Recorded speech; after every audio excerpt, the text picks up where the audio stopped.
This can't go in my stupid things stupid people say on the PS fan site folder because it's too epic.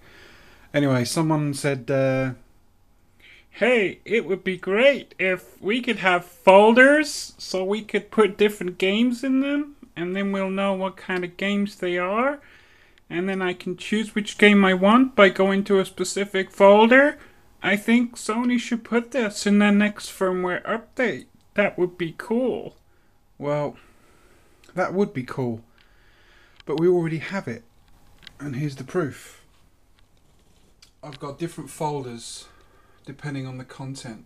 I have a folder that says betas, a folder that says demos, a folder that says minis, a folder that says offline games, and a folder that says online games. This can quickly and easily be achieved by simply pressing square, changing to all, which I assume is what this fucking idiot has it on, and then you just press it a couple more times, square, changes it to by format, in which case it still puts stuff in folders. You got PlayStation 3, minis and PlayStation.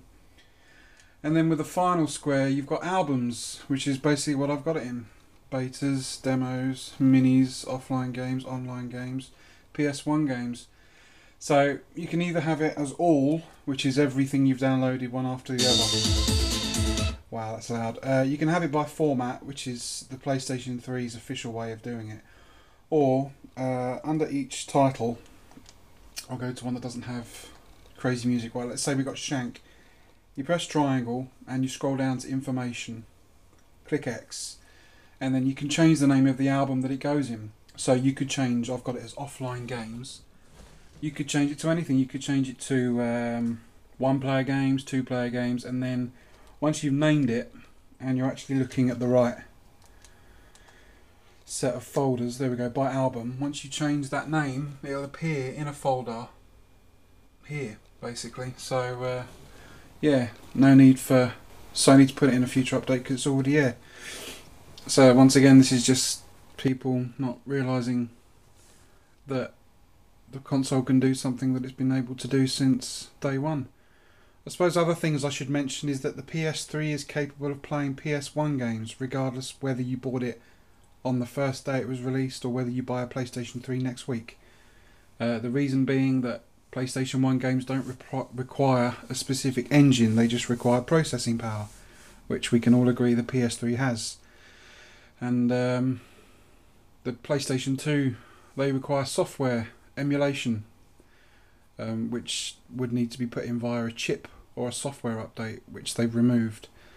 And people say, oh, that's not true, it's not true. Well, it is true, because you can play PS1 games that you've downloaded off the store, which are the exact same games, except, you know, digitally distributed. Actually, I suppose I could prove this while I've got the video up. Here's my lineup of PS1 games. I'll pull out Final Fantasy VI. So here we have Final Fantasy VI on PS1. Let me take the disc out.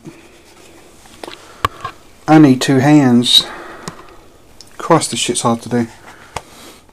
This is what happens when you don't play games forever. Right.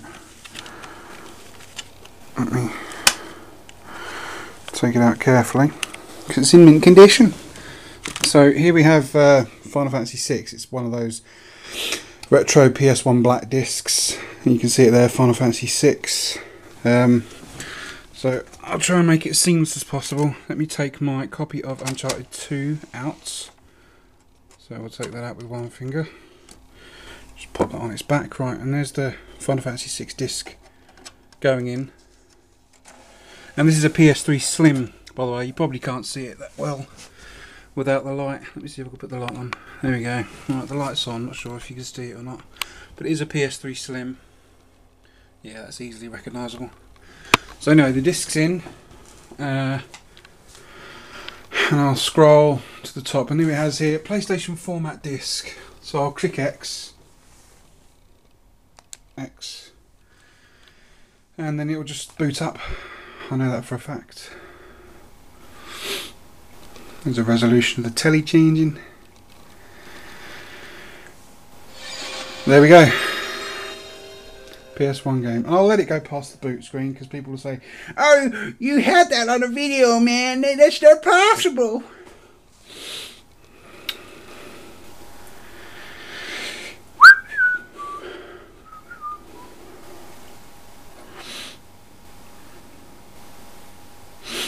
I'm not doing anything. I'm just... There we go. And I'm not sure whether I have to press start or X. There we go, I pressed X.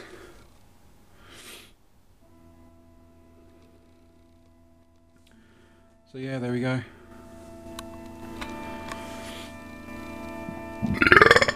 Sorry. Christ, did they always take this long to start up? There we go.